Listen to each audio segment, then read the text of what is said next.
Bueno, entonces empezamos esta clase de hoy con el estudio de la unidad 5. En esta unidad 5 vamos a estudiar el tema de la integral definida. Y primero les voy a contar un poco de cuál es una de, no sé, digamos, el origen de dónde sale esto, de dónde sale este tema que vamos a estudiar ahora. La mayoría de los problemas, de los temas, de los conceptos, de los objetos que estudiamos en la matemática, tienen un origen, no sé si la mayoría, pero sí muchísimos, tienen un origen porque vienen de querer resolver cuestiones concretas del quehacer del hombre.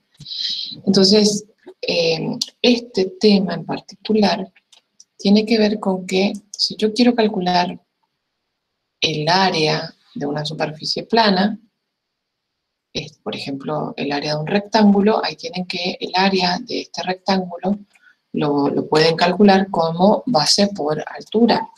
Longitud de la base por longitud de la altura. Multiplican este numerito, que es el que les da la longitud de la base, por la altura, y eso es lo que les va a dar el área del rectángulo. Ahora, si lo que ustedes quieren es calcular el área de un triángulo, entonces tienen que conocer cuál es la longitud de la base, cuál es la altura del triángulo, y el área del triángulo está dado por base por altura dividido 2. Después, si quieren calcular el área de un círculo, el área encerrada por una circunferencia, tienen que conocer la longitud del radio, y el área del círculo está dado por pi por radio al cuadrado. Pero estas son figuras planas, superficies planas, particulares, porque en este caso tenemos lados rectos, ángulo de 90 grados, tenemos lados rectos, buscamos un ángulo de 90 grados, o una circunferencia.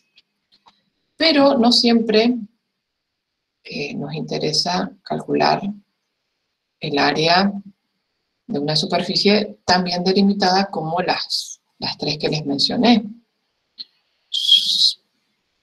Como estas tres, por ejemplo, esta podría ser una porción de un terreno que esté en el interior del terreno. Por ejemplo, yo tengo todo un terreno. ¿Y por qué me puede interesar calcular esta superficie? Porque es una porción del terreno a la que yo no necesito, por ejemplo, hacerle un tratamiento. Por ejemplo, si soy dueño de esta tierra y quiero fertilizar la porción de tierra ocupable o productiva, y justo acá tengo un espejo de agua, entonces no vale la pena, y es bastante importante, yo lo que puedo ocupar es todo lo que bordea, lo que rodea a este espejo de agua, y quiero tratarla, entonces necesito calcular cuál es la cantidad de producto que tengo que comprar para acondicionar esta tierra. Ya tengo algo plantado acá y quiero fumigar, por ejemplo. Quiero tratar las plantas con herbicidas o con fungicidas o con algún producto que tengo que comprar o que tengo que mandar a preparar, y quiero saber cuánto necesito. Entonces me interesa conocer la superficie que tengo en el espejo de agua, porque esa superficie no se va a tratar. Entonces, calcular la superficie, el área de esta superficie no es tan sencillo. Si yo lo planteo así, calcular toda esta área completa. ¿Me explico? ¿Me explico hasta aquí?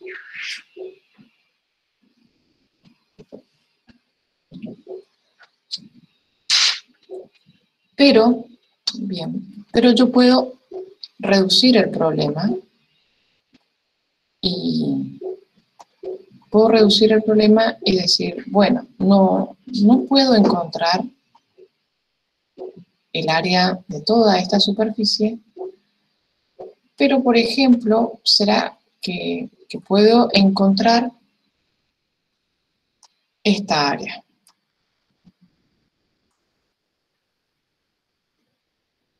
Esta área que tengo acá.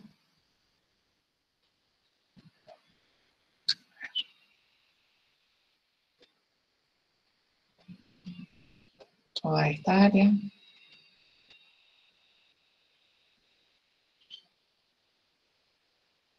Que está acá encerrada. Por esa curva que yo no sé, no la conozco. Y por estas líneas rectas que yo las puedo interpretar como ejes cartesianos. O como líneas paralelas a un eje cartesiano. Por ejemplo, podría tener acá los ejes cartesianos y entonces acá tendría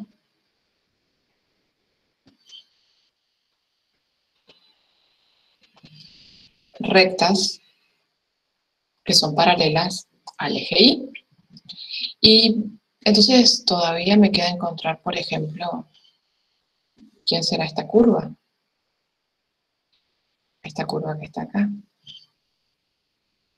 ¿Quién será esa curva? Y para ahí me sirve utilizar funciones. Si no la puedo modelizar a toda esa curva por una función, entonces puedo ir ajustando por distintas secciones, en donde yo puedo modelizar, por ejemplo, o bien la porción de curva que tengo a la derecha por una fórmula y la porción de curva que tengo a la izquierda por otra fórmula. Entonces, de nuevo estaría reduciendo y encontrando una solución o una forma de modelizar. A ver, acá, perdón, acá, espérenme, ahí está. Bueno, entonces estaría modelizando una parte y eso lo puedo repetir, ¿sí? Ir repitiendo todo en el contorno. Y si me queda algo en el medio, que no lo estoy contemplando en este proceso que estoy haciendo, va a estar limitado por bordes paralelos a estos ejes que tomé acá, que puse, estas líneas rectas que las tomo como ejes. Me explico en este punto, ¿no? Creo que se entiende. Entonces, tengo un problema y lo puedo ir simplificando. Y bueno, entonces, la idea ahora es que yo ese problema que tenía lo puedo traducir en encontrar cuál es el área que está limitada por la gráfica de una función f de x, que por cómo estoy planteando el problema, esta función f de x toma valores positivos,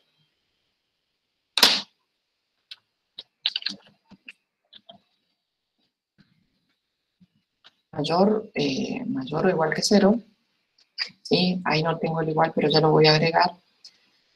Cuando x está entre a y b.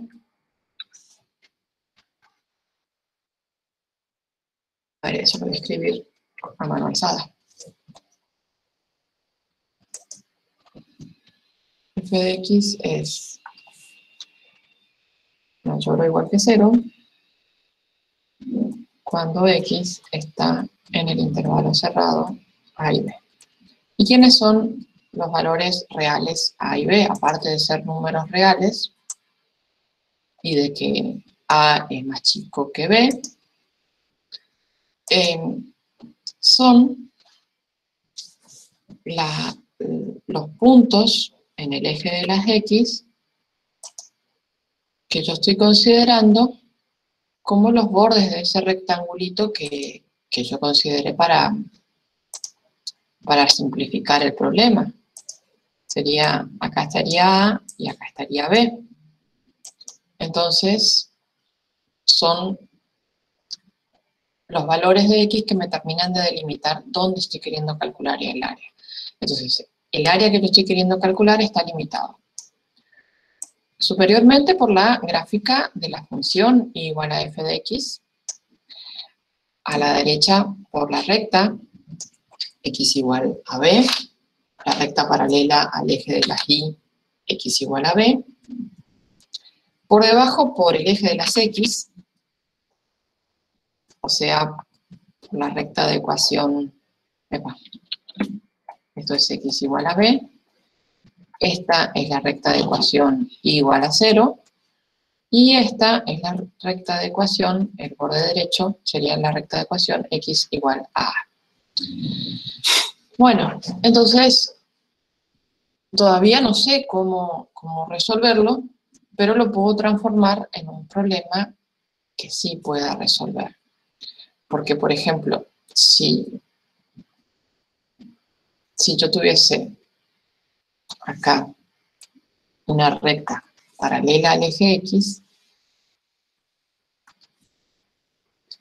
ahí está,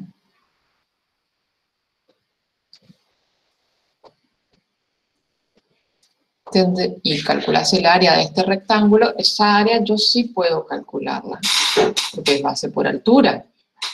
La base es la longitud del intervalo AB, y la altura es el valor que la función toma en algún punto del intervalo, en este caso en el extremo superior del intervalo AB, o sea, es f de b. O bien podría calcular, podría tener, a ver, acá está, por ejemplo, este otro rectángulo. Pero en este caso, la altura, la base sigue siendo la misma, la longitud del intervalo AB, pero en este caso la altura es otra. Es f en un x sub 0. O en un punto, sí, en un punto x sub 1, que está acá en el medio, que no sé quién es. Bueno, esto así me da, ahí obtengo dos aproximaciones. Fíjense que si yo lo llevo a la situación original, yo estaría o bien agregando todo este rectángulo, o bien esta parte de acá.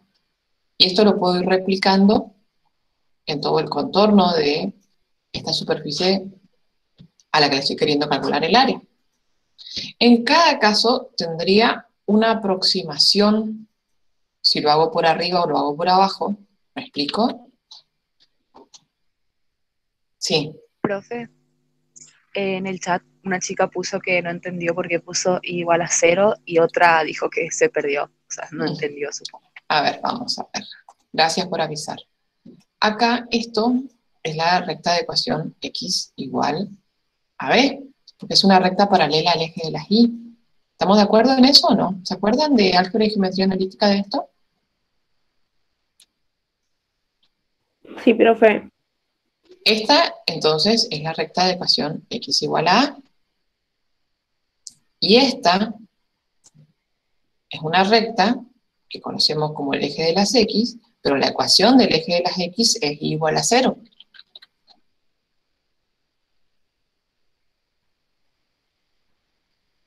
Entonces, yo lo que les estoy diciendo es que yo estoy queriendo calcular el área de esta región,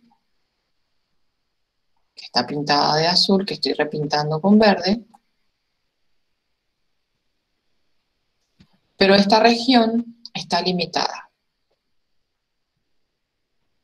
por la recta de ecuación x igual a b, la recta de ecuación y igual a 0, la recta de ecuación x igual a a, y la gráfica de la función y igual a f de x. Entonces, como yo todavía no puedo calcular esa área, la puedo aproximar.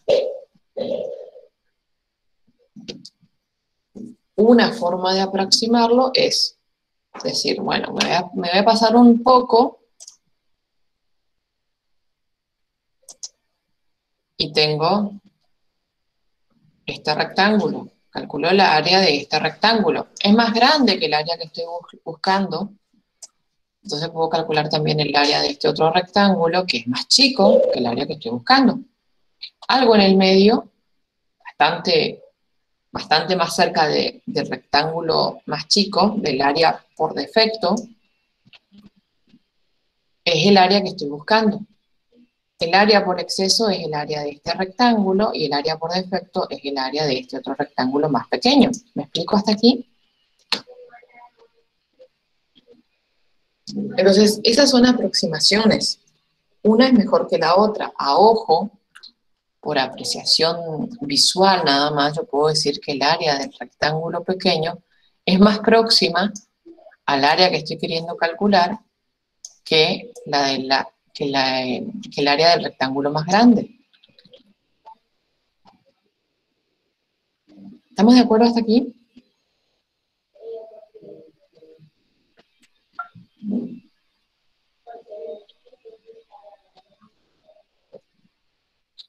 Es como que está queriendo aproximarse al cálculo del área con el área de rectángulo. Exactamente, es eso lo que es un área conocida. Claro,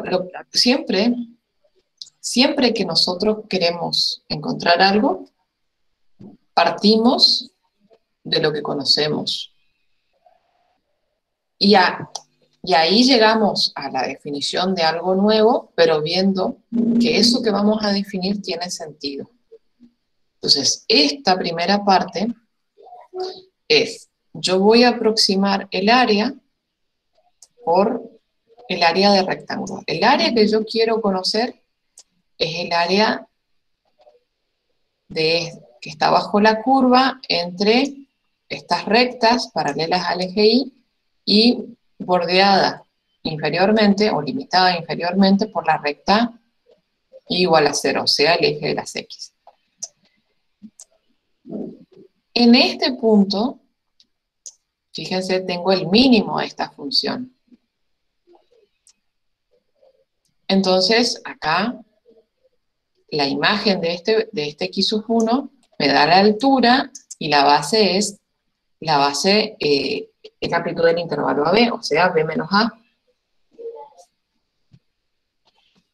Este rectángulo me aproxima el área que yo estoy buscando por defecto, porque es menor, mientras que el área de este rectángulo me da una aproximación por exceso, porque es mayor. ¿Hasta ahí vamos?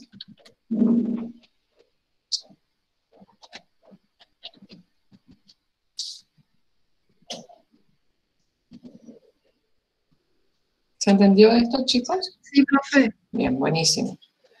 Entonces, pero fíjense que ya sea por exceso o por defecto que yo aproxime, si es por defecto, fíjense todo lo que me sobra. Y si es por exceso, perdón, si es por exceso, fíjense todo lo que me está sobrando. Si hago con este rectángulo grande, esta área estoy considerando y me está sobrando.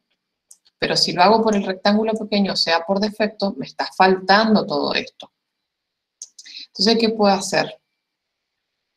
Una cuestión que se puede hacer es repetir esto, pero como decía hoy, subdividiendo el problema. Entonces, fíjense, ¿qué haría ahí? Ahí tendría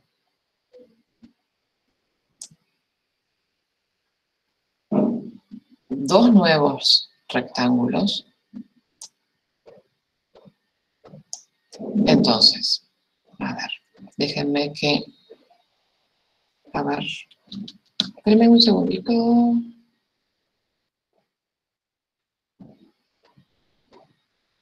No quiero ensuciar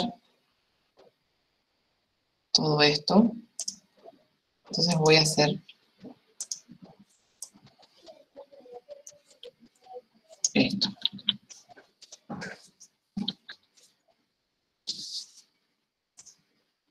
Voy a copiar todo esto.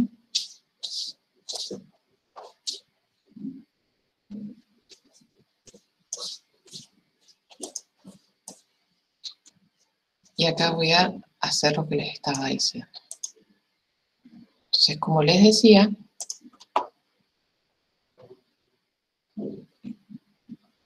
acá cómo me quedaría.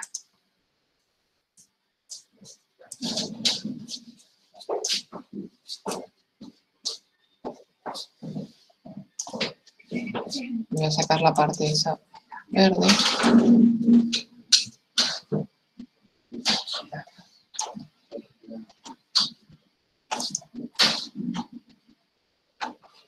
Y como teníamos este rectángulo grande,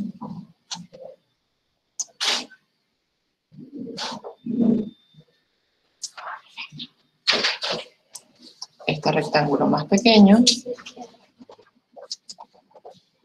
y ahora, fíjense, por exceso, ahora le estoy sacando esta parte.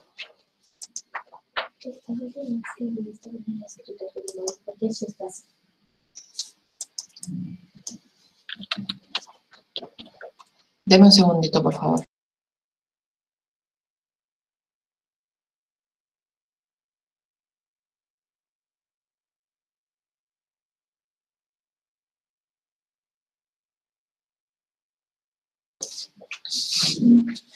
Bueno, perdón. Entonces, como les estaba diciendo. Entonces, fíjense que por exceso, ¿qué me queda? Me queda el área de este rectángulo más el área de este rectángulo grande. Y por defecto, ¿qué me va a quedar?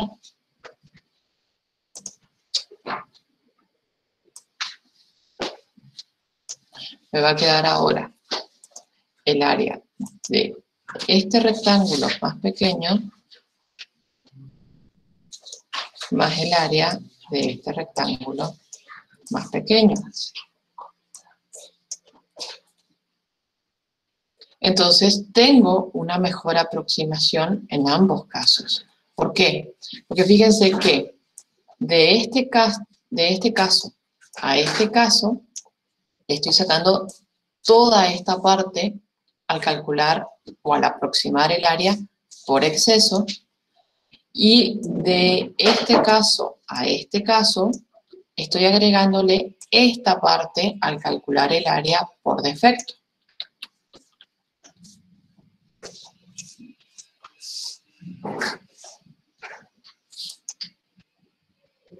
¿Hasta ahí estamos de acuerdo?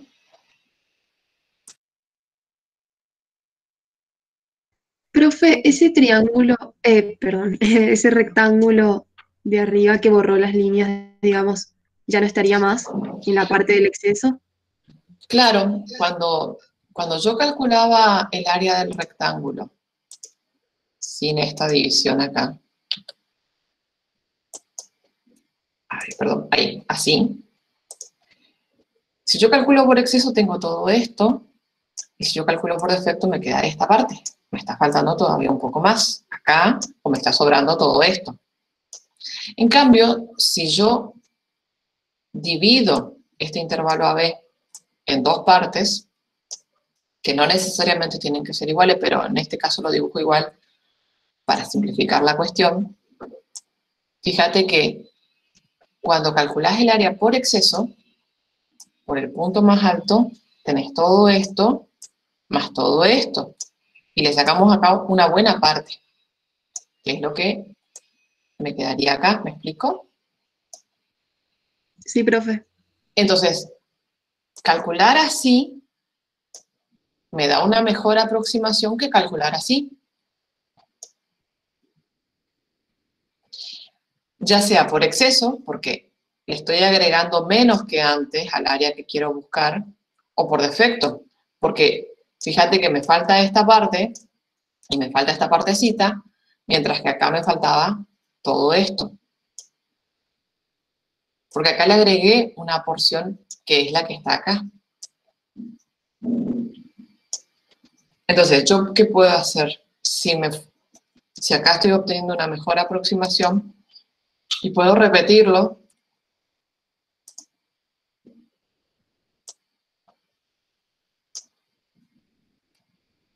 y entonces ahí, ¿qué pasaría?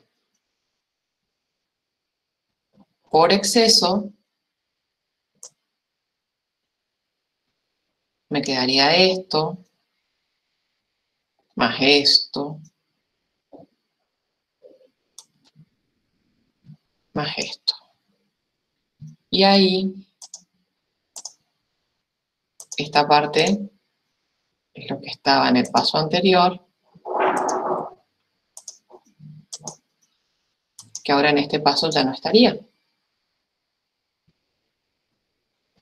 Y eso lo puedo volver a hacer, puedo volver a dividir acá. A ver, espérenme, voy a cambiar de color. Subdivido cada intervalo y entonces en cada paso obtengo una mejor aproximación. En cada rectangulito obtengo una mejor aproximación.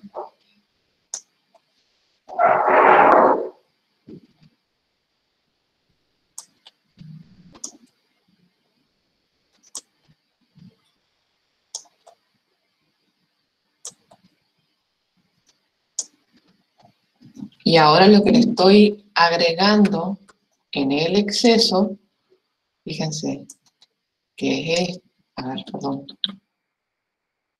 es esto,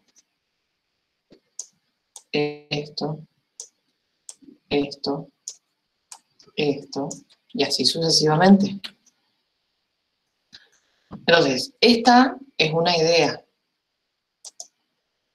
Ir aproximando el área por rectángulos, que es lo que yo sí puedo calcular el área, o sé cómo se calcula el área, y por rectángulos cada vez más chicos, pero no cualquier rectángulo, sino que esté relacionado con la gráfica de la función, que es la que me da el borde de del área de esa superficie que estoy queriendo calcular.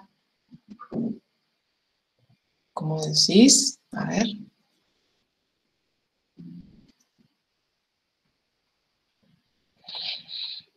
Eso lo que te da es una mejor aproximación, ya sea por exceso o por defecto. ¿Por qué?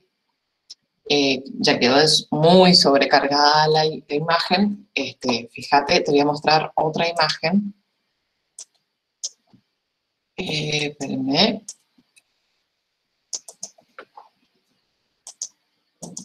Ahí está. Entonces, fíjate, en cada uno de estos rectángulos que tengo aquí, con alguna base, tal que la suma de todas las bases me da la amplitud del intervalo AB, si yo calculo por exceso, fíjense, o sea, en cada caso calculo la longitud de la base por la altura mayor o el máximo de la función en el intervalo, voy calculando la suma de los áreas de estos rectángulos, hasta aquí, hasta aquí, hasta aquí, y así sucesivamente, ¿sí? Hasta este caso, y es evidente que es una mejor aproximación que si yo hubiese tenido combinados estos dos intervalos y estos dos intervalos, o sea, que si esta forma de calcular el área viene de subdividir rectángulos en un paso anterior, y va a ser mejor si cada uno de estos intervalos los vuelvo a partir en dos, ¿sí? Bueno, hasta aquí estamos, ¿no? Es para no excedernos tanto cuando calculamos el área por el máximo y para que no nos falte tanto cuando calculamos el área por el mínimo, en el caso de este rectángulo. Por ejemplo, aquí. Ahí. En caso del área por el rectángulo más chico, o sea, calculando el área por el mínimo, tendríamos este rectángulo. Espérenme un segundito que ya lo arreglo.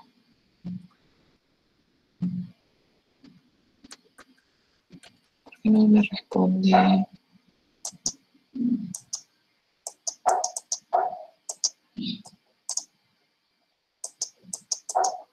No lo puedo pintar ahora.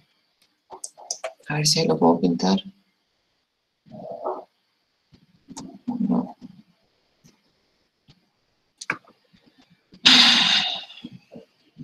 Bueno, no lo estoy pudiendo pintar a esta imagen.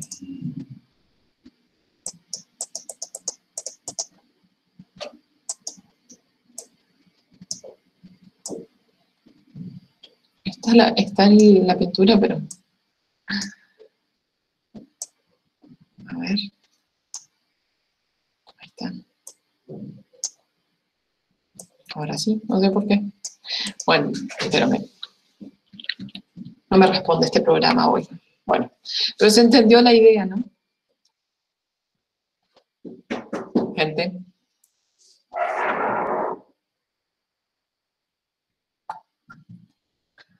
Hoy está complicado el programa para mí. No me quiere hacer caso. Bueno. Entonces, sigamos igual. Bueno, la idea que tenemos acá es que esto, fíjense, es un caso bastante particular. Como creo que ya les dije.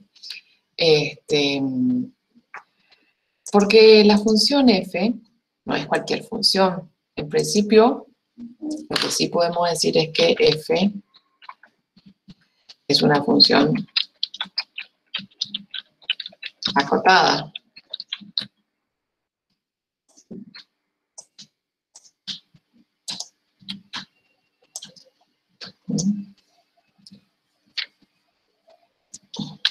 Definida en el intervalo AB.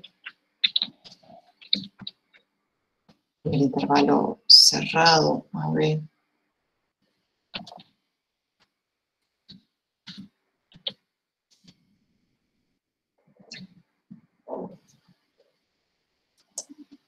Bueno, entonces, esto es lo que le estamos pidiendo al ser acotada. Y estamos considerando una partición del intervalo AB.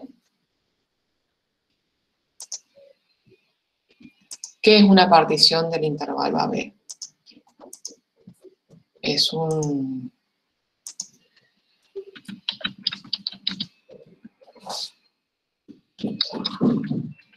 conjunto de puntos del intervalo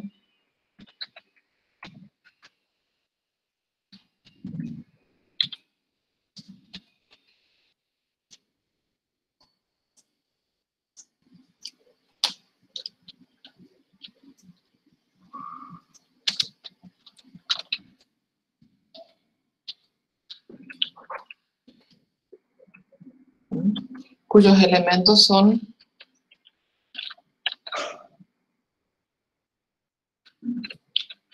los puntos que están acá.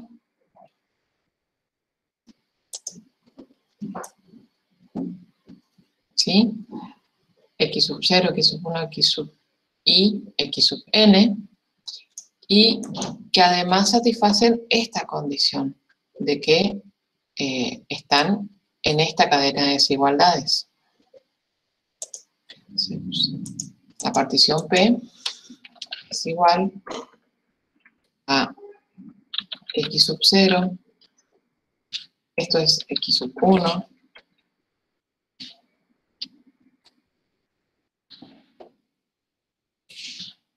y X sub n, donde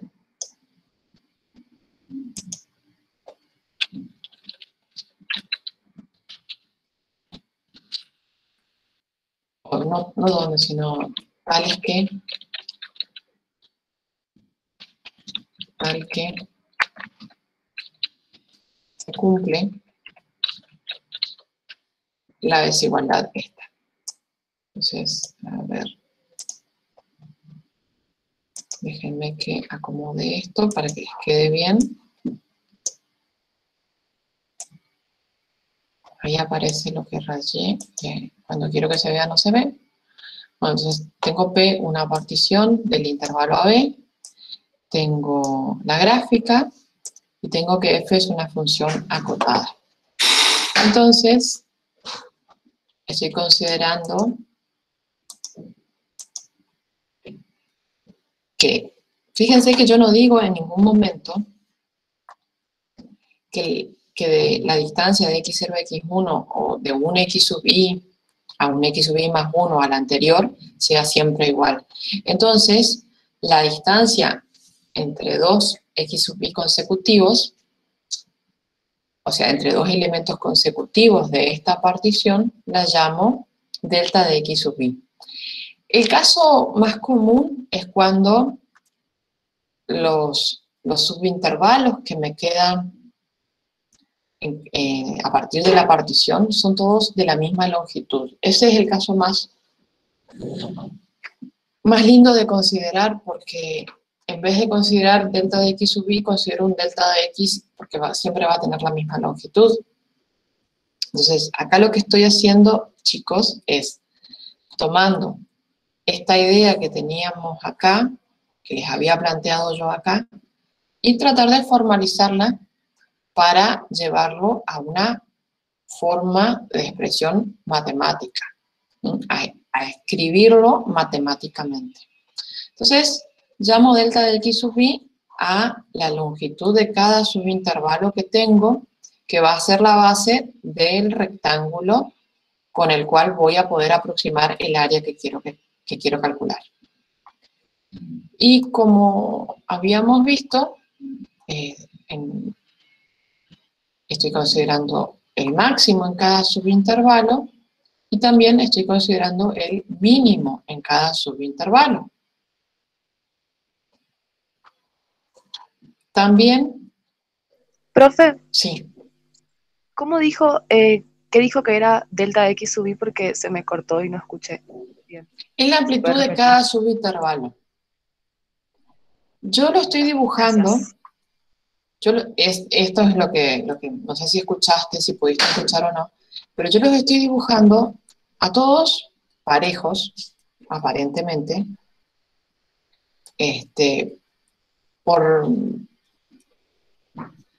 porque es la forma más fácil de dibujarlo, pero podrían no ser de la misma longitud todos los subintervalos. Es la forma más fácil de hacer la partición.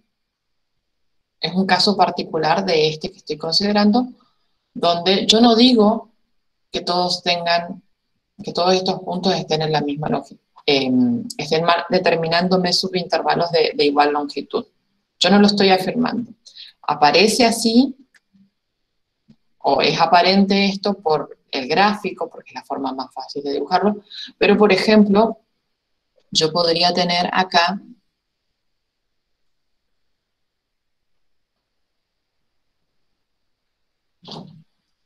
cierto que no lo puedo dibujar en este. Bueno, podría tener acá un x sub i menos 1 que me genere estos subintervalos. No sé si me explico. Esto podría estar dibujado, pero es esta otra la gráfica que tenemos. Insisto. Eso lo elegimos. Sí, decime. Eso lo elegimos nosotros, es decir, nosotros convenientemente podemos tomar como que los delta de x sean todos de la misma medida. O sea, podemos realizar las líneas y eso para que nos queden de la misma longitud. ¿O no? Sí, eso se puede hacer. Sí, eso se puede hacer así. Ahora vamos a ver qué es lo que vamos a hacer nosotros más adelante. Porque fíjate que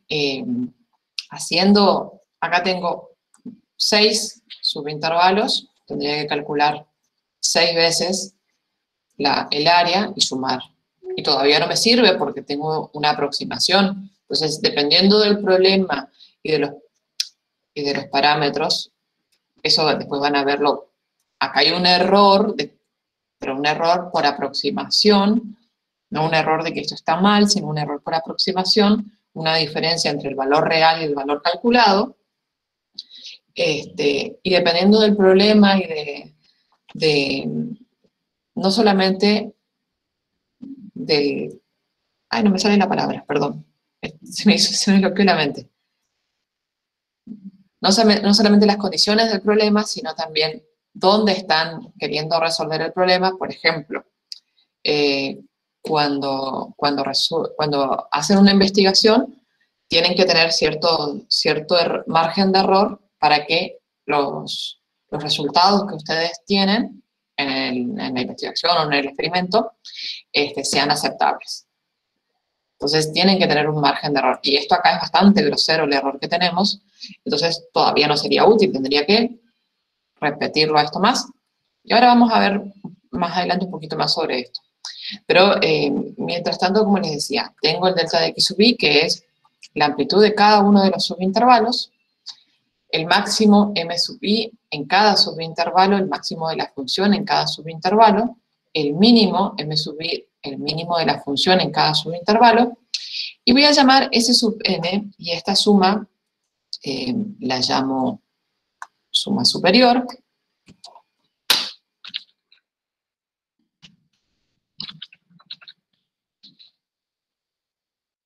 ¿Por qué la llamo suma superior?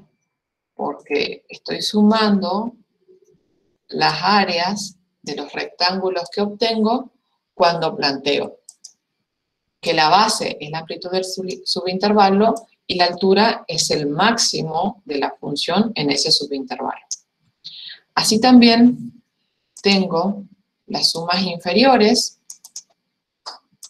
que van a ser análogas, pero con el mínimo en vez del máximo. Esta es una suma inferior. Profe, Sí, escucho. ¿hay un gráfico ahí? No se ve. Espérenme, ya lo muestro.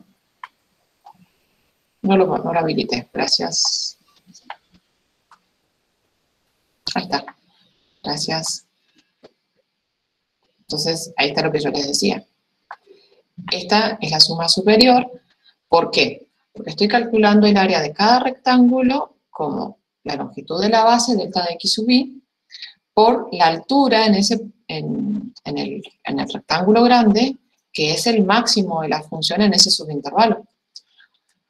Cuando hago lo mismo para ese subintervalo, pero con el mínimo, tengo este rectángulo más pequeño, y en ese caso calculo el área de cada rectángulo como la longitud de la base, delta de x sub i, por la altura de ese rectángulo, que es el mínimo de la función en ese subintervalo. Hasta ahí creo que vamos, ¿no?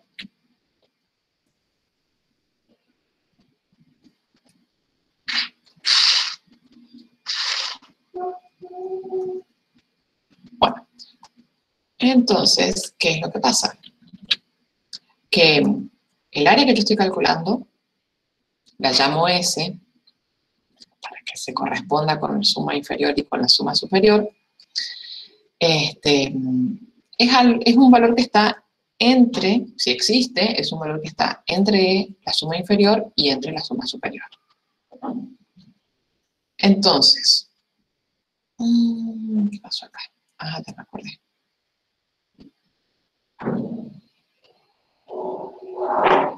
Ahí está.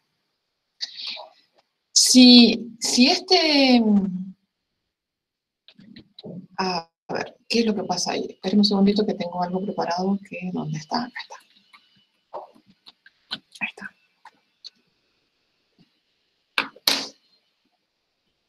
Ahí, aguárdenme un momentito. Fíjense, este caso,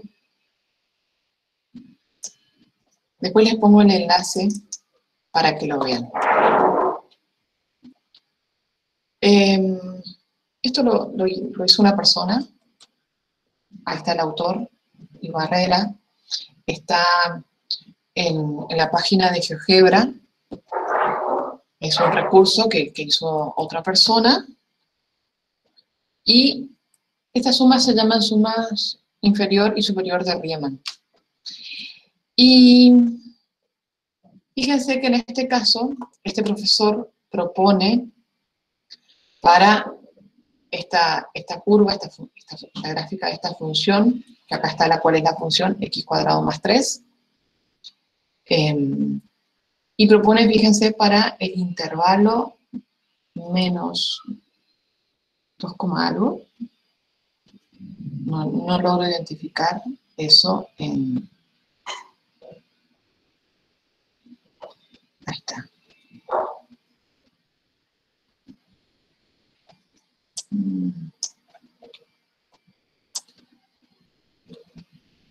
No logro identificar cuál es el extremo superior, pero fíjense que me parece que es móvil, sí, lo puedo mover yo.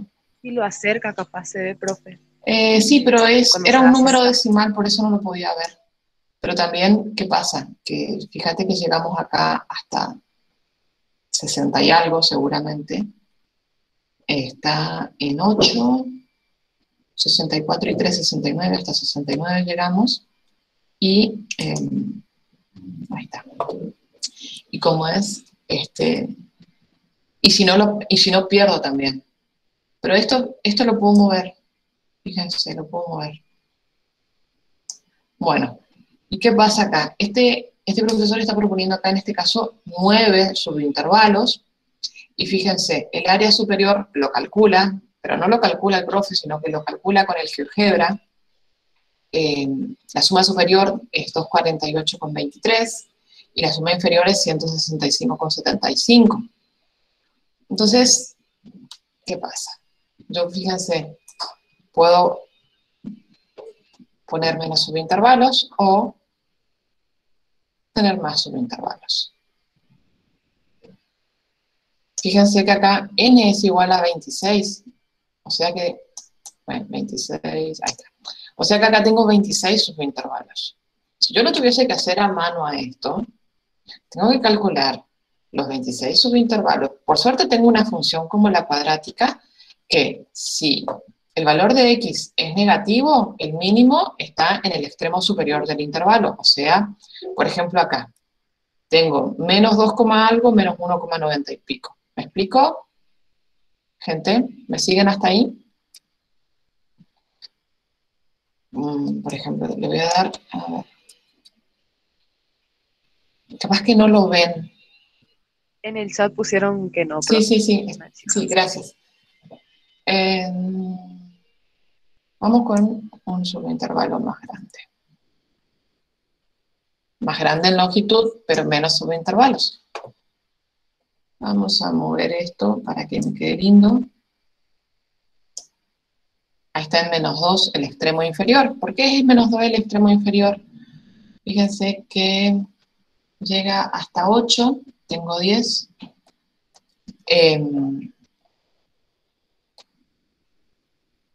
Bueno, no llega hasta 8 en realidad.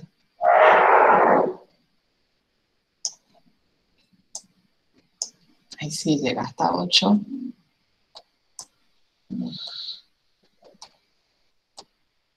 Ahí está.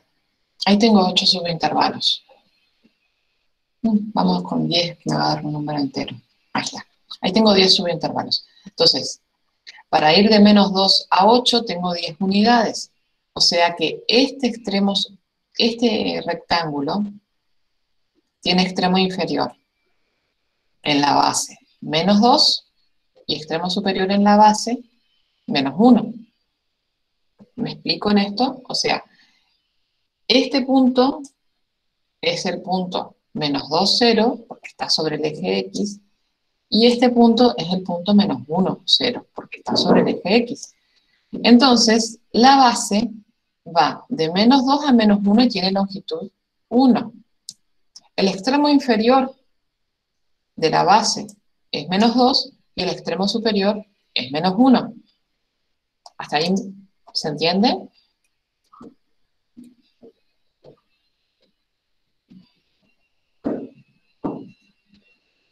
Sí, profe. Bien, buenísimo. Entonces, ¿qué pasa? Yo lo que estaba diciendo es que esta función es una función linda, porque es la función cuadrática. Y es la función que ustedes conocen bastante porque la estudiaron en álgebra y ya la habían estudiado en la escuela secundaria. Entonces, el mínimo en este subintervalo, que está a la izquierda del vértice, el mínimo de la función en este subintervalo está en el extremo superior de la base, o sea, en -1. Y el máximo está en el extremo inferior.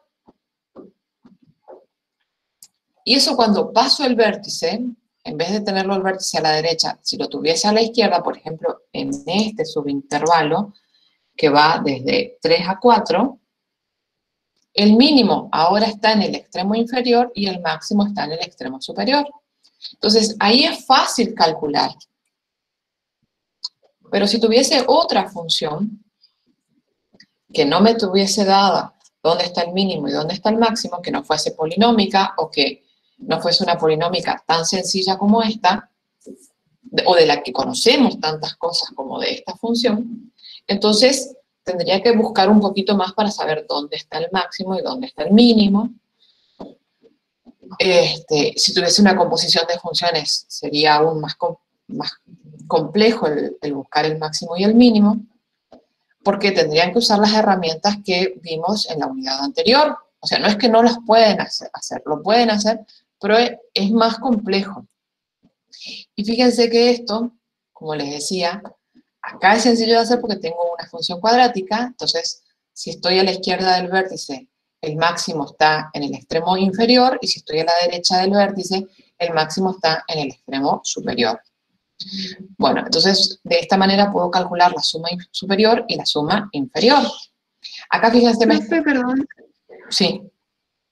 ¿El máximo y el mínimo lo determina haciendo f de x, digamos? Es decir, la imagen.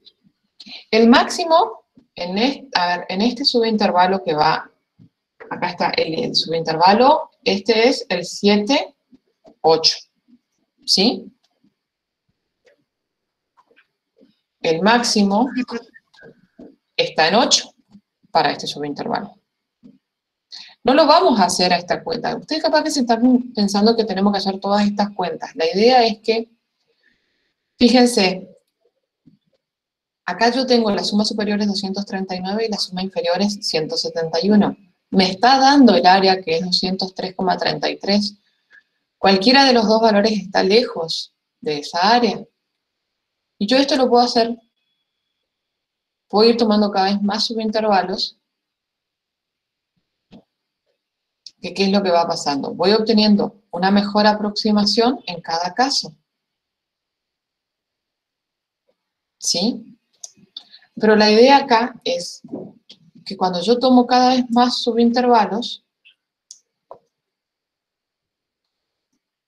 si los voy eligiendo bien, de manera que por ejemplo, en este caso, los subintervalos tienen todos la misma longitud. ¿Qué pasa?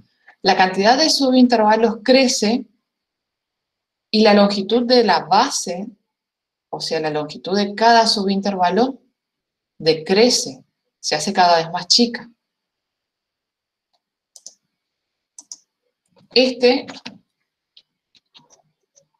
Esto lo puedo pensar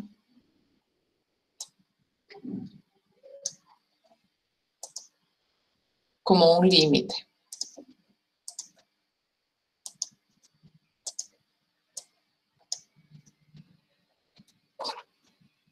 Donde la cantidad de subintervalos la hago tender a infinito, pero con una condición, con lo que vamos a llamar norma de la partición, tendiendo a 0. Y la norma de la partición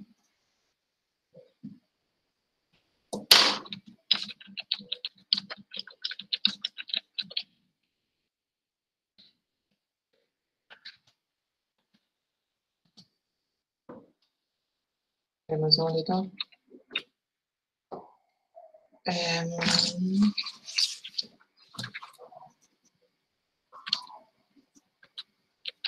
Estoy encontrando el símbolo.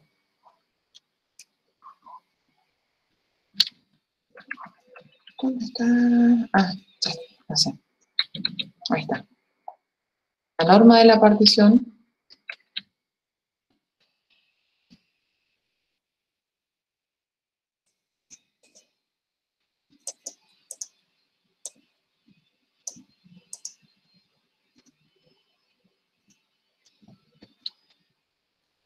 es la longitud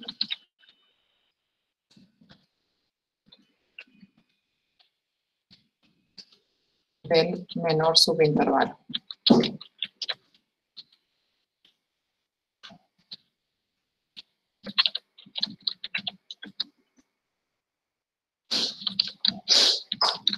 Generado por la partición.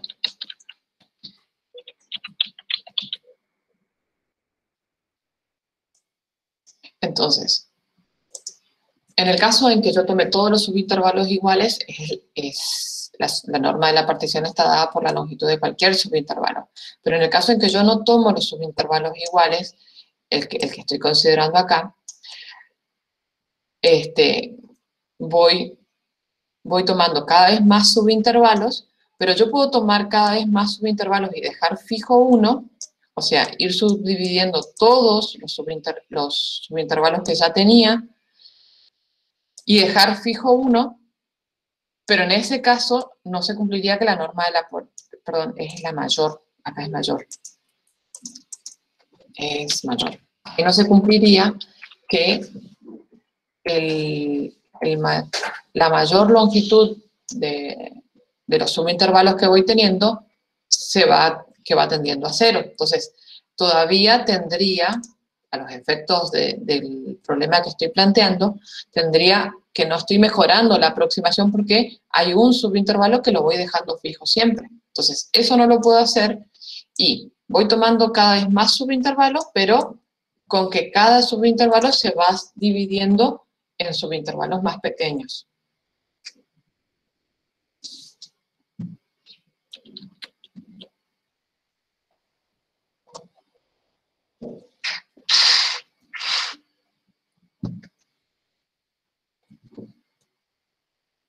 ¿Sí, chicos?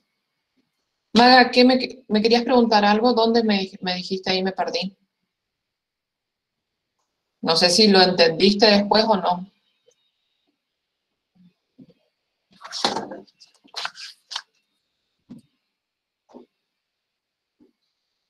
Ok, buenísimo. Bien, entonces, fíjense, de que estábamos planteando que hay que subdividir intervalos y que hay que calcular base por altura y que hay que buscar la altura o bien por el máximo o bien por el mínimo, yo este problema lo estoy escribiendo matemáticamente y lo puedo transformar en un problema de límite, de cálculo de límite. Si yo puedo encontrar una forma para el máximo y para el incremento, delta de x, que eso, fíjense, la forma sencilla es tomándolo con estas amplitudes siempre constantes, siempre tomar el intervalo B, dividirlo en n subintervalos, todos de la misma longitud, y ahí ya resuelvo este problema. Pero me gusta ponerlo así, aclarando que no necesariamente son iguales, porque pueden encontrar libros donde o bien hablen de subintervalos de igual longitud, o bien no hagan esa consideración y tengan presente ustedes que así también se puede trabajar y se puede definir este tema. Entonces, cuando pasa esto de que el límite de la suma superior y el límite de la suma inferior, cuando la cantidad de subintervalos tiende a infinito, con la norma de la partición tendiendo a cero, es un número, si ese límite existe, si los dos coinciden, si los dos límites existen y son iguales, coincide con el área que estoy queriendo calcular. Y cuando esto pasa algo mejor aún, que es que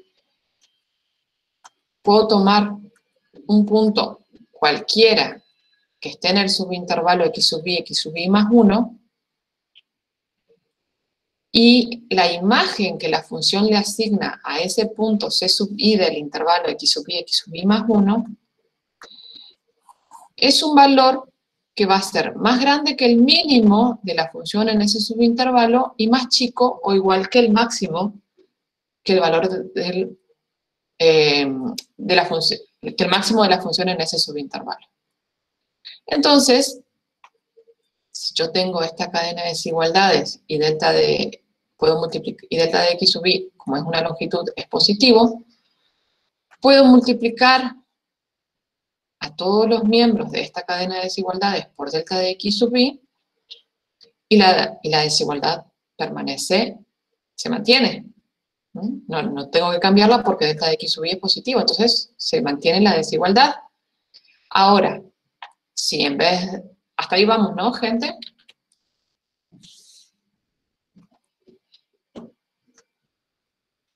Bueno, creo que hasta ahí vamos. Si no hay preguntas, parece que no. Entonces yo puedo sumar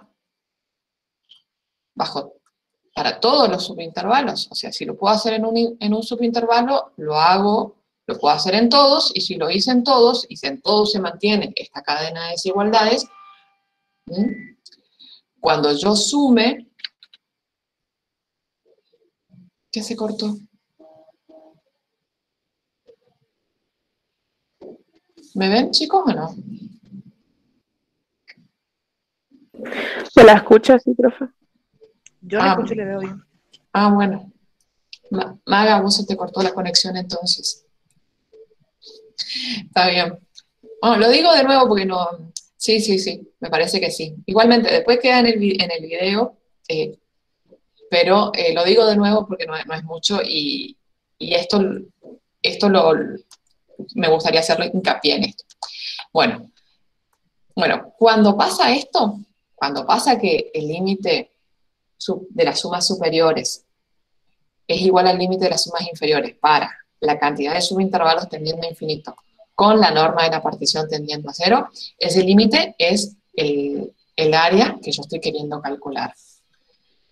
Si pasa esto, lo que podemos hacer es tomar un C sub i, cualquiera que esté en el subintervalo cerrado x sub i más 1, y el valor de la función en ese punto C sub i es mayor o igual que el mínimo y menor o igual que el máximo para ese subintervalo. El mínimo y el máximo de la función para ese subintervalo. Por eso está acá m sub i, m mayúscula sub i y m minúscula sub i. Entonces, si yo multiplico por una cantidad positiva como es la longitud, que es la amplitud del subintervalo, la cadena de desigualdades se mantiene. Y como pasa en uno, que es cualquiera, está pasando en todos. Entonces, si yo los sumo a todos, la suma de cada uno de estos es menor que cada uno de estos, haciendo variable el subíndice i, y estos a su vez son menor que cada uno de estos, haciendo variable el subíndice sub i. Entonces, si yo los sumo a todos, la suma inferior es lo que me queda cuando sumo todos estos, los posibles que puedo tener acá. La suma superior es la que me queda cuando lo sumo todos los posibles que puedo tener acá. Y acá no me queda más que la suma con i desde 1 hasta n de f de c sub i por delta de x sub i. Pero, como en todos los términos se tiene esta cadena de desigualdades, las sumas de cada uno de estos miembros sobre los subíndices i, sobre todos los subíndices i, permanece con esta relación de que la suma inferior es menor que la suma en un punto intermedio, menor o igual que la suma en un punto intermedio, y esta a su vez es menor o igual que la suma superior. Y como esto, para n tendiendo a infinito, y la norma de la partición tendiendo a 0, tiene el mismo límite que la suma superior, entonces, por el teorema de comprensión, ¿qué ocurre? Que el límite del miembro del medio, o sea, el límite de la suma con i desde 1 hasta n de f de c sub i por delta de x sub i, es igual al límite de estos dos, s sub n y s sub n. ese grande sub n y ese chica sub n. ¿Por qué? Porque ambos tienen el mismo límite, entonces al miembro que está en el medio no le queda otra más que, por teorema de comprensión, tener el mismo límite S. O sea que no tengo que gastarme en buscar el máximo o el mínimo para la suma superior o la suma inferior, sino con que defina un punto intermedio en cada subintervalo de alguna manera y calcule la imagen ahí, ya tengo cómo calcular este límite. ¿Me explico? Entonces, puedo calcular esa suma para un punto intermedio cualquiera del intervalo. Y me va a dar el mismo límite siempre que el límite de la suma inferior y la suma superior exista a priori. Dadas todas estas condiciones, decimos que llamamos a este límite integral definida entre a y b de f de x diferencial de x. Y acá está la integral definida. ¿Estamos, gente?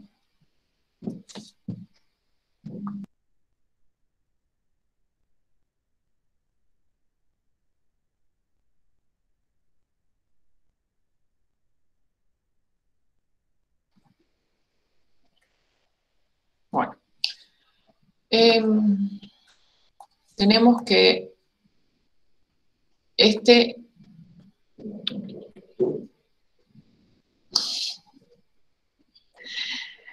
ya van a ver cómo esto que parece complicado y que parece que tenemos que usar un límite, lo vamos a relacionar con los temas anteriores y esto es la definición, y hasta acá parece que tenemos que usar límite o hacer sumas, pero después vamos a ver, vamos a estudiar acá nomás en esta clase creo vamos a llegar a ver otras cuestiones usando esta definición y van a ver cómo este problema que parece que tenemos que pasar por un límite sí o sí, lo vamos a transformar y lo vamos a poder resolver de otra manera con propiedades. Pero fíjense que la idea es algo bastante concreto como querer calcular un área.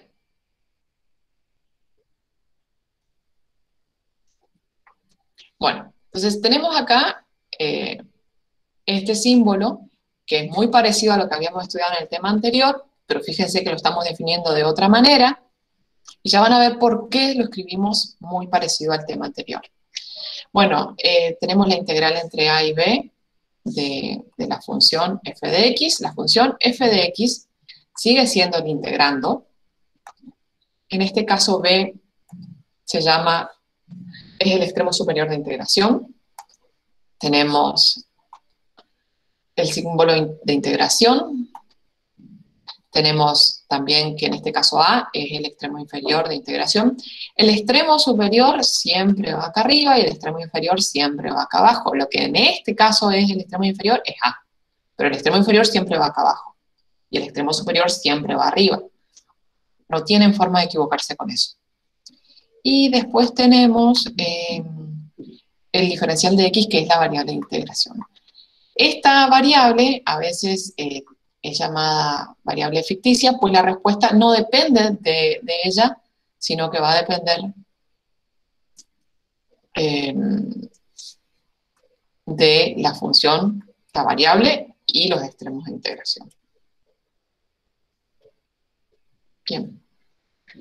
Veamos, entonces, esto es presentar y decir esto es esto y aquello y lo otro, no hay mucho más. Ahí está. Y acá sí viene la definición. La función f de x se dice integrable en el intervalo AB si el límite existe para si este límite, que es el que habíamos hablado hoy, existe para esta función. Al valor límite se lo denomina integral definida de la función f de x en el intervalo AB y se lo denota de esta manera. Con estas consideraciones, y acá viene una cuestión, no sé si tienen ustedes el apunte de la página, si descargaron el apunte de la página, Fíjense que estoy agregando esta parte acá. Por una cuestión de que yo había encontrado en un libro otra cosa, que estas eran propiedades, pero revisando nuevamente, preparando la clase de hoy, vi unos libros que son más formales, que es ese libro al que había consultado yo inicialmente, y por eso van a ver que está ahora como definición y en el apunte aparece como propiedad. Bueno, entonces, ¿por qué está bien que usemos esto como definición? Porque lo que tenemos hasta aquí, A es menor que B. Para el intervalo cerrado y para todas las consideraciones que hicimos, aparte de que la función f sea una función acotada, el intervalo era un intervalo cerrado con A menor que B.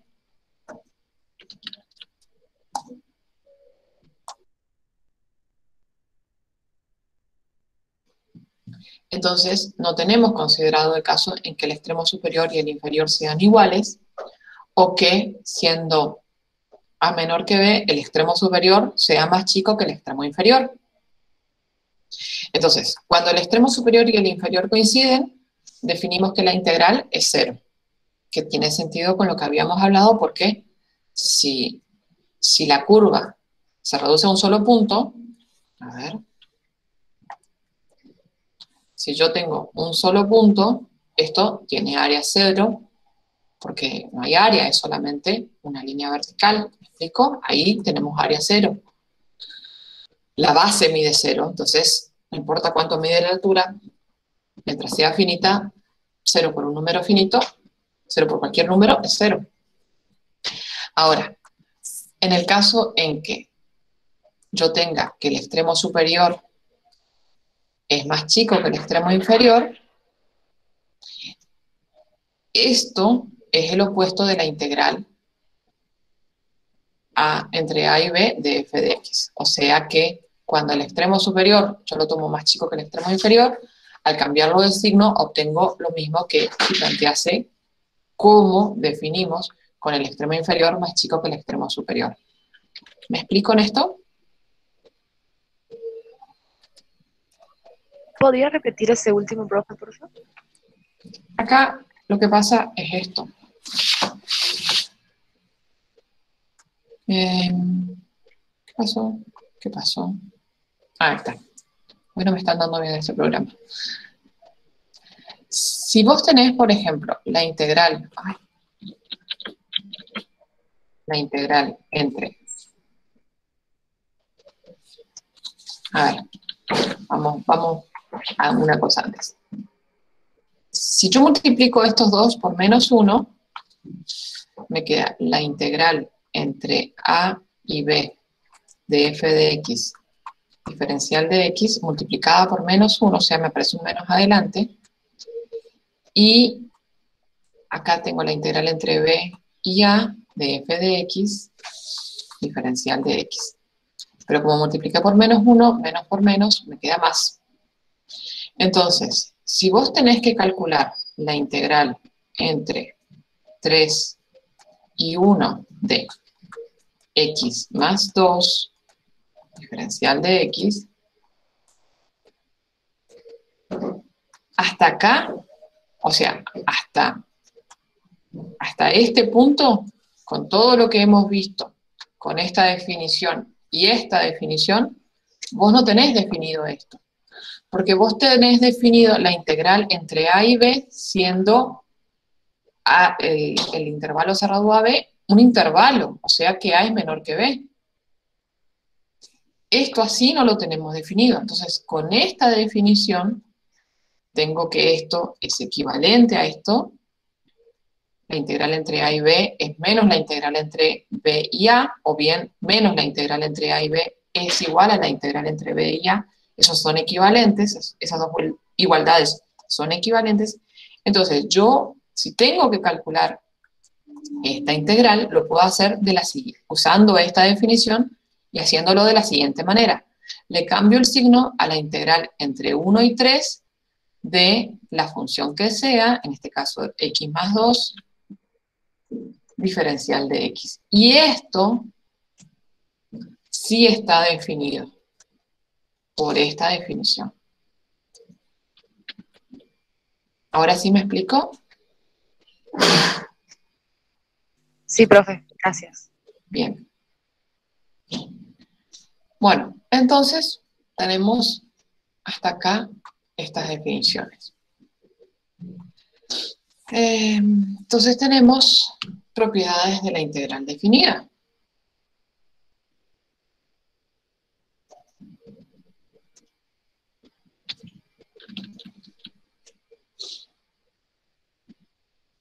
A ver. Claro, si a vos te parece, ahí hay una cuestión. Vos tenés definido la integral definida, valga la redundancia. A vos. Acá tenemos la definición de la integral definida. Para los extremos de integración, siendo los extremos de un intervalo cerrado AB. Pero si son los extremos de un intervalo cerrado AB, eso quiere decir que A es menor que B.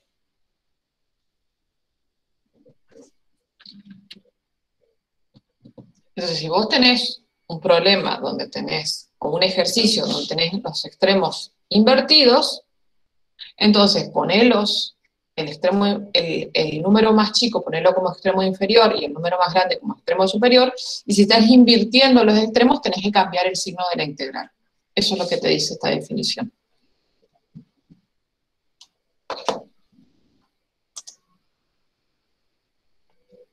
Bueno, entonces ahí tenemos la primer propiedad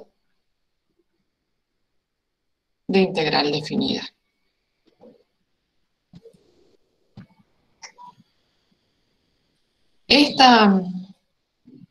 Esta propiedad se llama de aditividad de intervalo.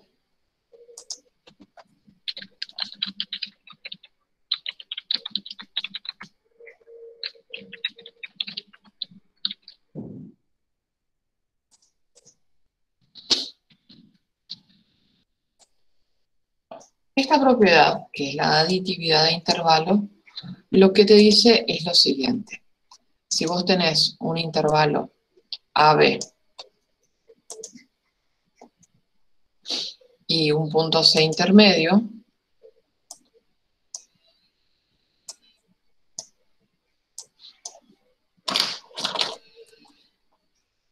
esto es A, bueno. Ahora sí. Esto es A, esto es B y C es un punto intermedio. Entonces, si yo quiero calcular la integral entre A y B de una función, eso es igual a calcular la integral entre A y C de esa función y después sumarle la integral entre C y B de esa función. Entonces, ¿cómo se demuestra esto?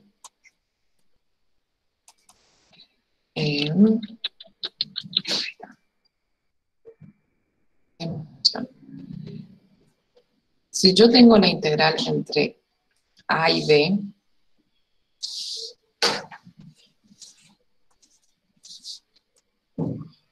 de la función, esto es el límite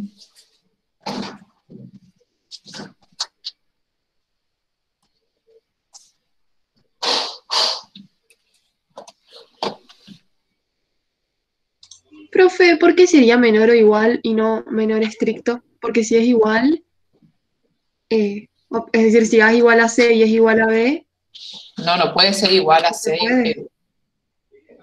A es menor estricto que B. Aunque por lo que definimos puede ser iguales. Por esta definición anterior, podrían ser iguales, te daría 0. Ese caso sería trivial porque ahí,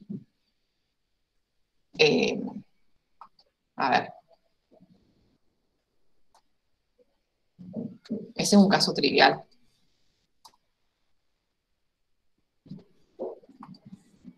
Si A, ay, qué feo.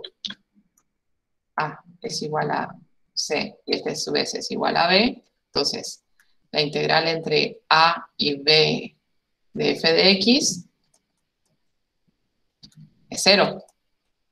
Y también lo son la integral entre A y C de f de x, porque te queda la integral entre A y A, y también lo son la integral entre C y B, porque te queda la integral entre C y C. Entonces, todas son 0. Esto es trivial. Ah, claro, profe. Si A es igual a B y es igual a C, esto es trivialmente cierto. Porque todos son ceros. La igualdad es cierta trivialmente, porque todos son iguales a 0.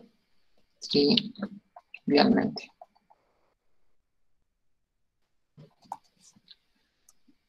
Porque todas las integrales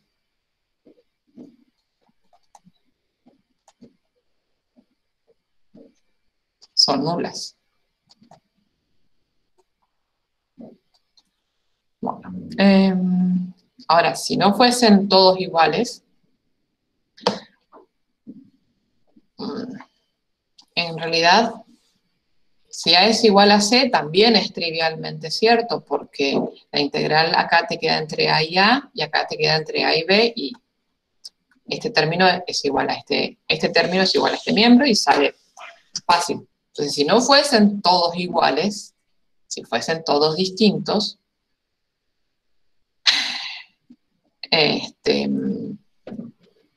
ahí sí hay que probar.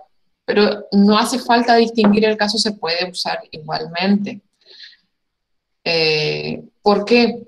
Porque si yo tengo la integral entre A y B de f de x, esto es por definición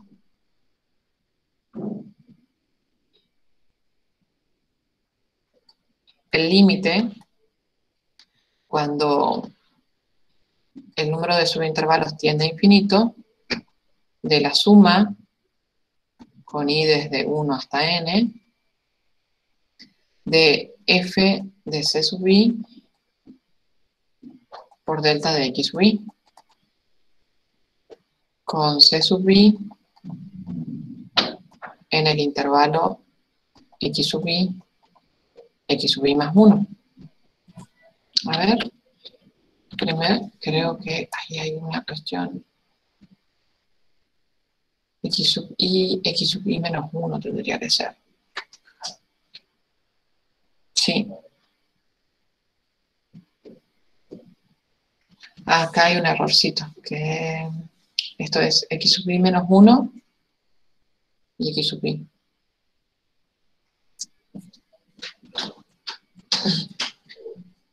Porque el último es x sub n, y si fuese, bueno, ahí, si fuese x sub i igual a x sub n, tendría que tener un x sub n más 1 y ese no existe. Acá está. X sub i menos 1, x sub i.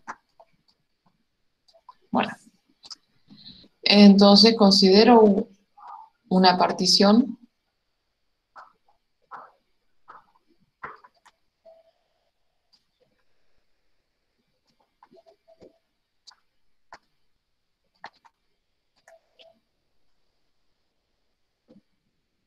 P. Profe, lo que está dentro del intervalo es un punto y coma, ¿no?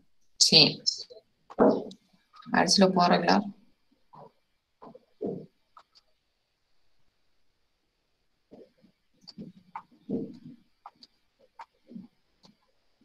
Espérame, voy a escribir de nuevo.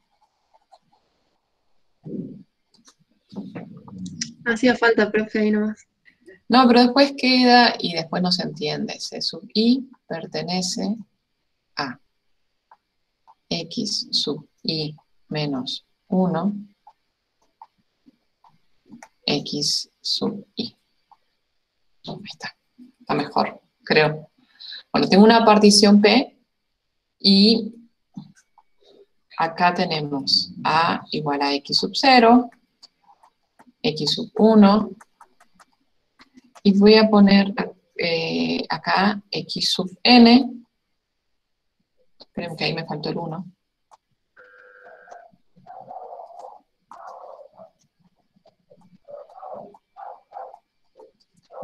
x sub n menos 1, x sub n, y este es b.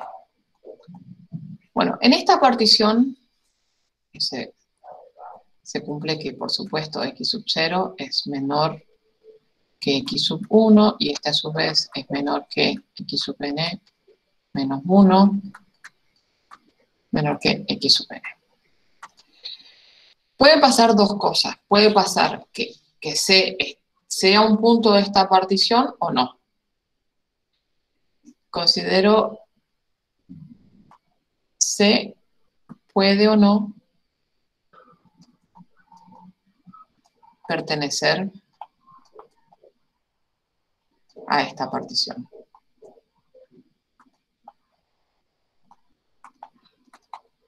Si no es así, si no pertenece, si C no pertenece a la partición, lo agrego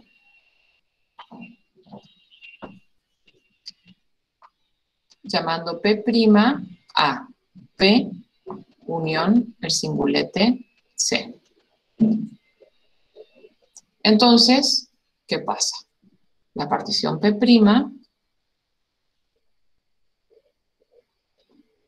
es la partición donde tengo x sub 0, x sub 1, en algún punto está C,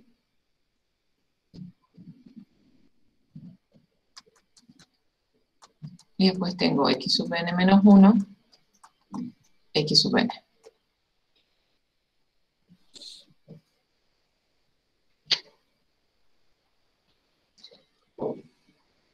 Entonces,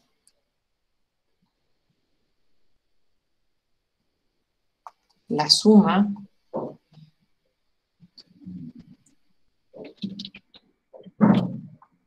a ver, voy a hacer una sola observación antes. Voy a llamar, para no tener un conflicto de notación, un problemita ahí con la notación, voy a llamar C, a C lo voy a llamar x sub k. Llamo x sub k a C. Y ahora sí digo, entonces,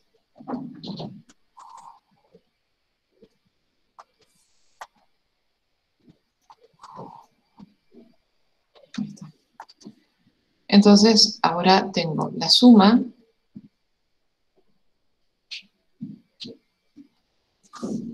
con i desde 1 hasta n de f de c sub i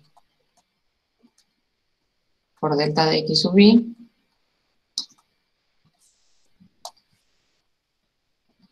voy a hacer lo siguiente. La voy a escribir como la suma con i desde 1 hasta acá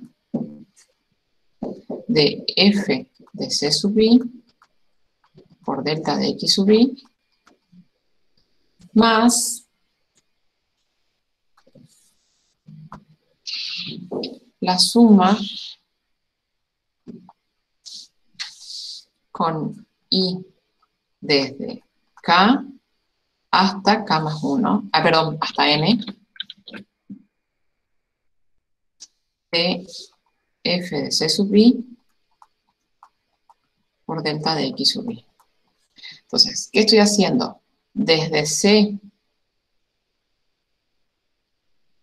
en adelante, los voy a sumar acá. En esta suma. Y a los anteriores, o sea, desde x sub 0 hasta C, los voy a sumar en esta otra suma.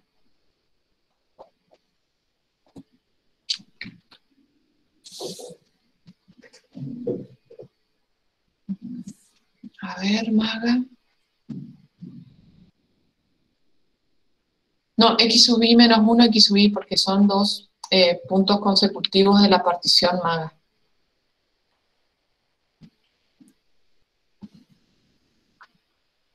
Vos decís acá, a ver.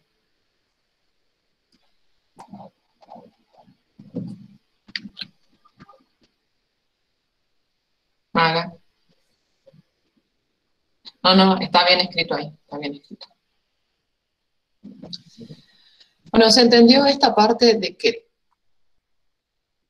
tomo esta primera parte de la partición, que lo que me quedaría es sobre el eje de las X todos unos rectángulos, y tomo hasta C, por eso le puse orden K al punto C, que está en el orden K.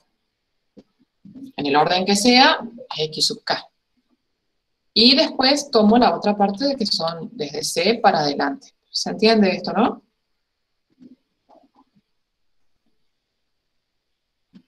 Entonces,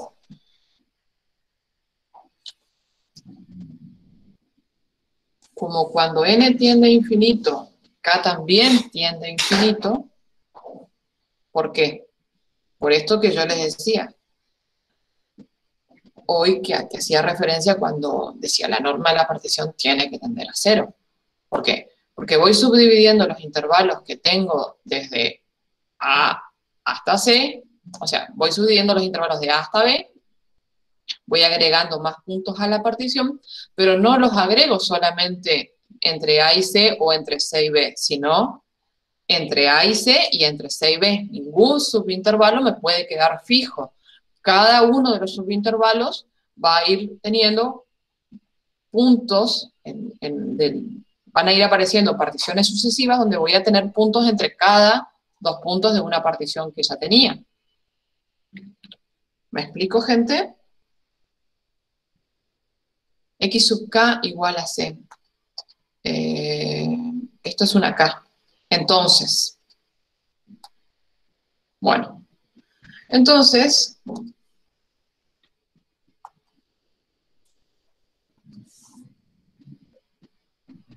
aplicando límite,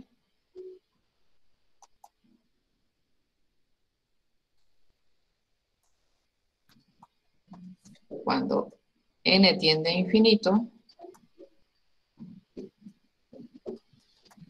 K también tiende a infinito.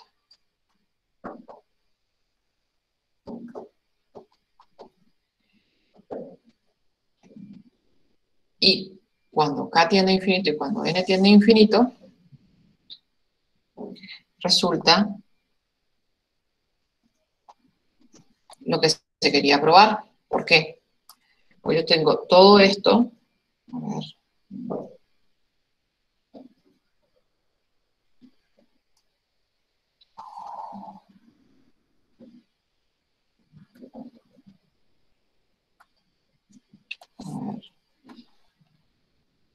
Tengo todo esto.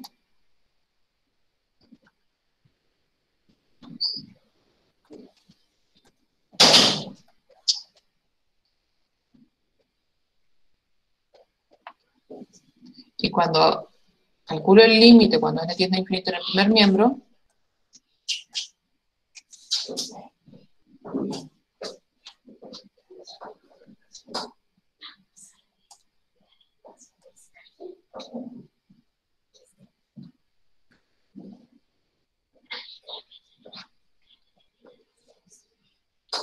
esto es igual al límite.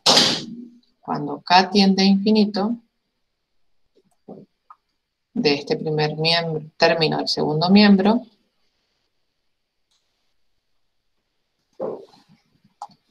más el límite cuando n tiende a infinito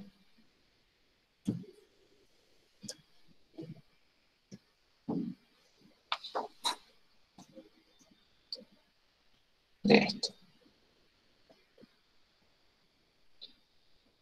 Ahora.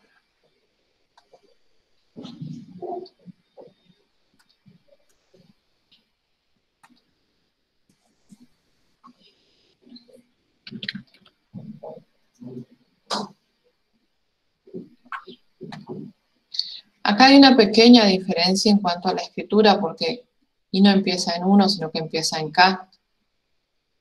Pero eso se puede solucionar renombrando los puntos y haciendo que la nueva, llamando, en vez de x sub y menos 1, llamarlos x', porque ya estoy usando los x sub y acá en la igualdad anterior, acá, perdón, en la suma anterior. Entonces, para no hacer un abuso de notación, podría cambiarlos por f de c sub i menos 1 y hacer una reasignación de nombres nada más, pero acá voy a tener infinitos términos también. ¿De acuerdo? Profe, dice K tendiendo a infinito y N tendiendo a infinito. Sí. Mi K es horrible. Pensé que era una X. No, es una K. Voy a tratar de hacerlo lo mejor posible. Pero, bueno. Y es una K minúscula, no es una K mayúscula tampoco. Pero no, la K cursiva no tiene demasiadas vueltas para mi escritura. Si así nomás me sale fea, con tantas vueltas, con tantas curvas me va a salir peor. Es una K minúscula imprenta. Bueno. Y de aquí queda lo que se quería probar, que es la integral entre a y b de f de x, perdón, diferencial de x es igual a la integral entre a y c de f de x diferencial de x más la integral entre c y b de f de x diferencial de x. ¿Por qué? Porque yo acá los estoy separando y llega con k, el x sub k, en esta suma el x sub k es c, y acá el x sub k también es c, entonces empieza desde c y llega hasta b la suma. Profe, Sí, Luciana. yo lo último que escribió en rojo, el límite es el límite cuando n tiende a infinito, ¿no? Sí. Es una... bueno. Por eso acá k tiende a infinito y acá no. Acá es n el que tiende a infinito.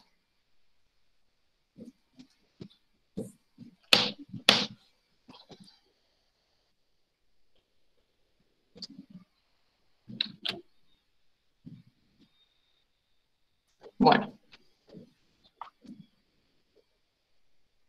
Esta otra propiedad que sigue aquí es bastante sencilla.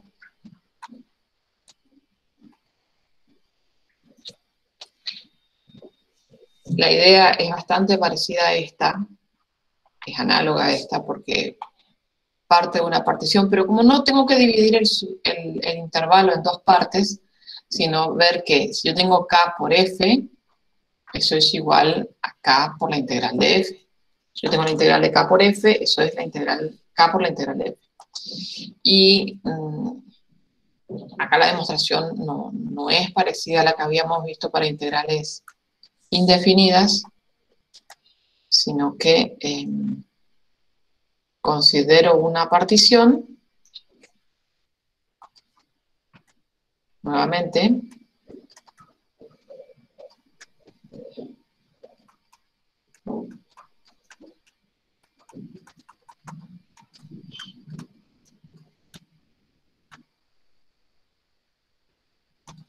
partición del intervalo AB, y entonces considero la suma, con i desde 1 hasta n de k por f de x, por delta de x sub i. Perdón, acá no es X, sino es C sub I.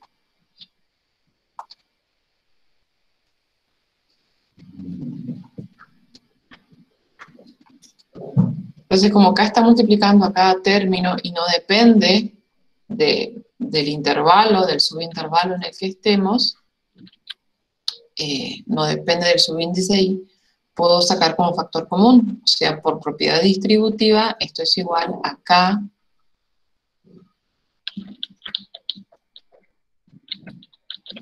esto es igual a K por la suma con I desde 1 hasta N de F de C sub I por delta de X sub I. Y esto es K por la integral entre A y B. Perdón, no. Entonces, si estos dos son iguales, lo que resulta es que, aplicando límite a ambos miembros, esto es límite con n tendiendo a infinito de K por F de C sub I, acá es suma, por delta de X sub I, es igual al límite con n tendiendo a infinito de K por la suma con I desde 1 hasta N de F de C sub I por delta de X sub I.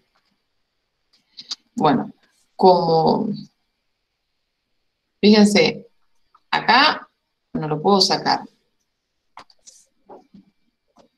al K, porque acá me importa, en este paso, me importa que K quede en el integrando. Entonces, este límite es la integral entre A y B de K por F de X, diferencial de X. Mientras que en este caso, en este miembro, yo tengo que esto tiene límite y es la integral, el límite de esta suma es la integral entre A y B de F de X, y esto es constante porque no depende de N. Entonces, puedo ocupar la propiedad de que el límite de una constante por una función es la constante por el límite de la función. Entonces, esto es igual a K por el límite de la suma, y el límite de la suma es la integral entre A y B de F de X, diferencial de X. Y con eso queda demostrada la propiedad.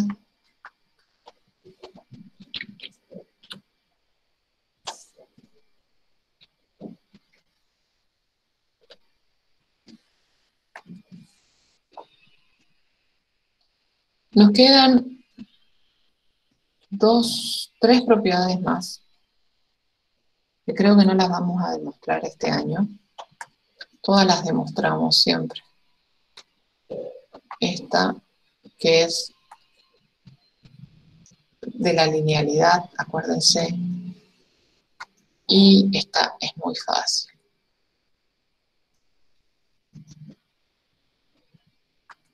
Esta demostración es muy fácil. Si la pueden ver en algún libro, es muy accesible. Esta es similar a esta, porque me queda en una suma, la suma de funciones, entonces es usar simplemente la propiedad asociativa en la suma, pero tengo que hacerlo en la suma de términos. Ay, no se ve, perdón. A ver, ahí está. Esta es la integral de la suma de funciones, es igual a la suma de las integrales de las funciones. Como les decía, se usa la propiedad asociativa, pero para un número finito de términos. La linealidad, que es una combinación de las dos anteriores, y que la integral de una constante entre A y B es igual a la constante por B menos A. Y eso tiene una explicación geométrica muy sencilla, aunque se justifica también analíticamente. Si yo tengo los ejes coordenados y tengo una constante K, acá tengo A y B.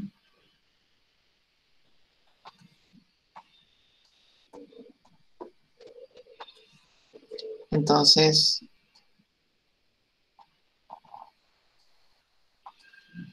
acá tengo línea punteada.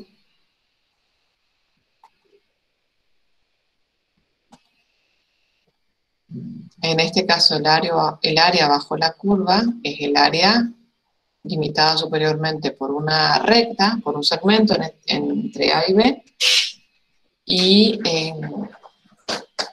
entre A y B y el eje de las X. Entonces, esto, fíjense que me quedó acá, es el área de un rectángulo, y el área de un rectángulo es base por altura. Así que eso es muy sencillo. Gente, vamos a terminar acá. La próxima clase lo que vamos a dar es este teorema, que el teorema del valor medio del cálculo integral. Nosotros habíamos visto el teorema del valor medio del cálculo diferencial, y este teorema del valor medio del cálculo integral nos va a servir para poder definir la función área, y a partir de esto ver la fórmula de Barrow, y ahí vamos a terminar de relacionar la integral definida con la integral indefinida, la primitiva, y vamos a ver cómo podemos calcular la integral definida sin tener que pasar por el límite de una suma. ¿Estamos, gente? Eso lo vemos el jueves en la clase de las 8 de la mañana. Si no hay preguntas, dejo de grabar.